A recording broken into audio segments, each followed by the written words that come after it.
Bonjour et bienvenue dans votre revue de presse de ce mardi 5 novembre 2019. La sortie de la société civile sur le report des élections locales initialement prévues en décembre prochain contribue est le sujet le plus en vue dans la livraison de ce mardi de la presse quotidienne. La société civile durcit le ton, constate le quotidien Enquête, relayant comme la plupart des journaux la conférence de presse animée la veille par la société civile contre tout couplage des élections. Cette dernière exige la tenue des locales en 2020. La société civile n'est pas contre le report des élections locales, mais veut une date dans un délai raisonnable, précisément en juin 2020. Elle est représentée à la commission du dialogue politique, mais s'inquiète que ces concertations tirent en longueur, alors même que le dialogue national ne bouge pas, note le journal Le Quotidien.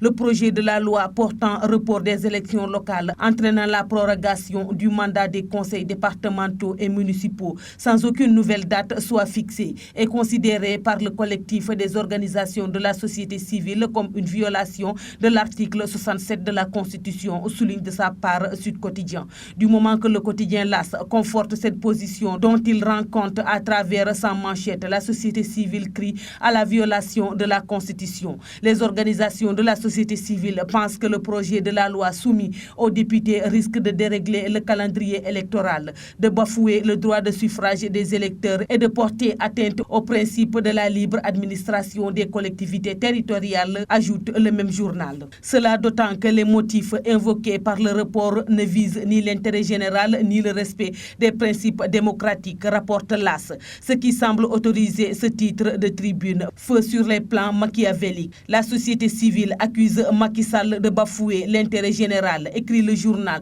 et d'ajouter sans concession une vingtaine d'organisations de la société civile ont dénoncé les violations de la loi et du couple général des collectivités territoriales par le dérèglement unilatéral du calendrier électoral à travers des actes loin d'être en phase avec l'intérêt général et les principes démocratiques. De sa part, Vox Populi choisit de faire un focus sur un autre sujet politique, celui relatif au nouveau cadre réunissant des adversaires du président Macky Sall. La Grande Alliance, première force de l'opposition, indique le journal. Il ajoute que l'ancien Premier ministre Idrissa Seck et compagnie pèsent plus d'1 million de voix. Selon Vox Populi, un aéropage d'anciens hauts responsables de l'État sont aux manettes au sein de ce cadre qui devient la deuxième force de l'Assemblée nationale derrière Benno avec 13 députés. De sa part, l'Observateur a une autre lecture de la question. Le journal considérant que le président du dialogue national, Famara Sagna, non installé dans ses fonctions depuis sa nomination depuis juillet dernier,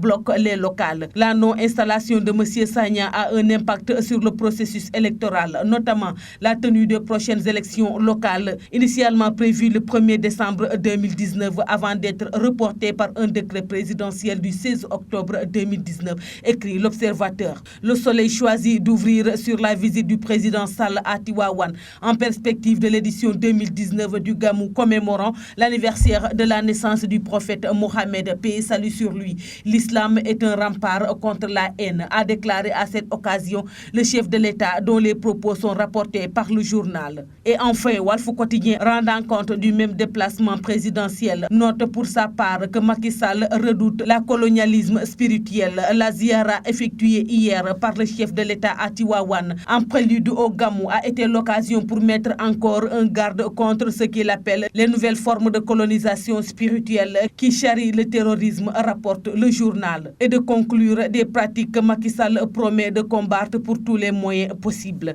C'est tout pour la revue de presse parvenue à la rédaction du groupe Média du Sud. Merci et bonne lecture à tous.